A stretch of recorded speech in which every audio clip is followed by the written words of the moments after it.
Planes were grounded at the main international airport in the Sudanese capital.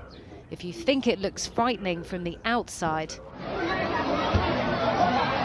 imagine the view from inside, as passengers at first had no idea what was going on.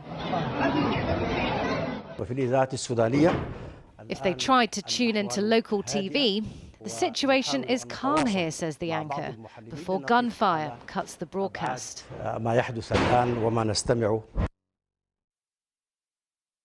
And then these videos emerge. The country's main paramilitary group, the Rapid Support Forces, were taking over air bases. They claimed to have seized the presidential palace and the army's chief residence. Here, fighters seize helicopters. The group doesn't have air power. So the roar above Khartoum, a sign the military were fighting back. The civilians looking up fear a fight between the army and the RSF could cause serious bloodshed, let alone threaten Sudan's democratic transition.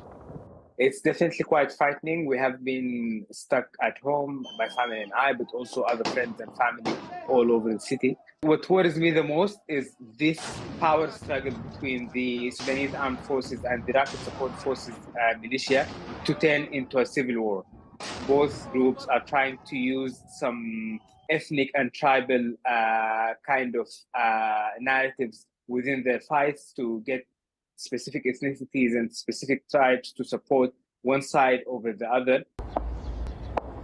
The fighting comes after months of rising tensions. The RSF and the military worked together, backing a popular uprising that overthrew dictator Omar al-Bashir in 2019.